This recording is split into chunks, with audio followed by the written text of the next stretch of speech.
ఈ కార్యక్రమం నిర్వహిస్తున్న తెలంగాణ బీసీ ఫెడరేషన్ కులాల సమితి రాష్ట్ర అధ్యక్షులు గౌరవనీయులు శ్రీ బెల్లపు దుర్గారావు గారికి మరియు అదేవిధంగా రాష్ట్ర ప్రధాన కార్యదర్శి గౌరవనీయులు శ్రీ కీర్తి బందర్ గారికి, రాష్ట్ర కోశాధికారి ప్రవీణ్ కుమార్ గారికి, మరి గౌరవ అధ్యక్షులు చల్లా వీరేశం గారికి, అవార్డు సెలక్షన్ కమిటీ చైర్మన్ భాషా గారికి, అవార్డు కమిటీ కన్వీనర్ వీరప్ప గారికి, మరి అదేవిధంగా ఈ కార్యక్రమానికి ముఖ్య అతిథులుగా విచ్చేసిన మరి గౌరవనీయులు పెద్దలు శ్రీ గోపిశెట్టి నిరంజన్ గారికి, మరి అదేవిధంగా గౌరవ అతిథులు డాక్టర్ రియాజ్ సార్ గారికి, గ్రంథాలయ సంస్థ చైర్మన్ గారికి, మరియు ప్రత్యేక ఆకర్షులుగా పిలవగానే వచ్చిన మా సిస్టర్ శ్రీమతి చిట్యాల శ్వేతాయనమ్మ గారికి, మిగతా మరి జిల్లాల నుంచి, మండలాల నుంచి, గ్రామాల నుంచి వచ్చిన ప్రజాప్రతినిధులకు, మరియు సీనియర్ న్యాయవాదులకు, జూనియర్ న్యాయవాదులకు, ముఖ్యంగా ఈరోజు రాజ్యాంగ దినోత్సవ సందర్భంగా హృదయపూర్వక శుభాకాంక్షలు తెలియజేస్తున్నాను. మరి భారత రాజ్యాంగం అనేది రాయడానికి సుమారుగా 2 సంవత్సరాల 11 నెలల 18 రోజుల సమయం పట్టింది.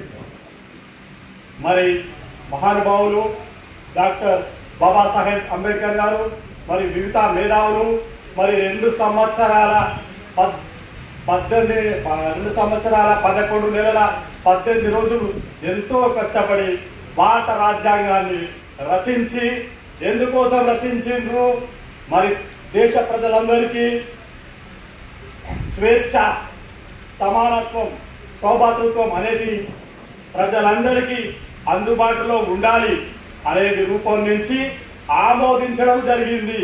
అదే నవంబర్ 26. కాబట్టి నవంబర్ 26 నాడు భారత రాజ్యాంగం ఆమోదించిన తర్వాత 2 నెలలకు, అంటే జనవరి 26 1950లో మరి అమల్లోనికి వచ్చింది. కాబట్టి నేను ఈ వేదిక సందర్భంగా మీ అందరికీ తెలియజేయాల్సింది ఒకటి ఉంది. ఏంటంటే మనము పేద బడుగు బలహీన వర్గాల వారం, బీసీ వారు ముఖ్యంగా ఉంటారు. వారికి నాకు ఎన్నికలు లేదు, ముందర ఆస్తి లేదు, ఇది లేదు, అది లేదు అని బాధపడద్దు. ప్రతి ఒక్కరికి అండగా భారత రాజ్యాంగం ఉన్నదనే విషయము గుర్తుంచుకోవాల్సిందిగా తెలియజేస్తున్నాను. మరి అదేవిధంగా ప్రతి ఒక్కరు కూడా భారత రాజ్యాంగాన్ని తప్పక చదవాలని కూడా తెలియజేస్తున్నాను. భారత రాజ్యాంగంలో మరి చాలా ముఖ్యమైన విషయాలు ఉన్నాయి. మానవ హక్కులు కానీ, రిట్ పిటిషన్స్ కానీ, ఫండమెంటల్ రైట్స్ కానీ, ఇలా చదువుతూ పోతుంటే మీ హక్కులకు మీకు తెలిసి వస్తుంది. మీకు ధైర్యం అనేది ఆటోమేటిక్గా ఎవరో ఇవ్వాల్సిన అవసరం లేదు, ఎవరితో సలహాలు అక్కర్లేదు. భారత రాజ్యాంగం చదవండి, మీకు ధైర్యం మెండుగా వస్తుందని ఈ సందర్భంగా తెలియజేస్తున్నారు.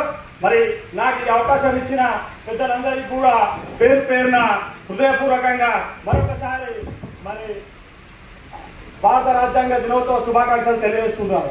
ధన్యవాదాలు.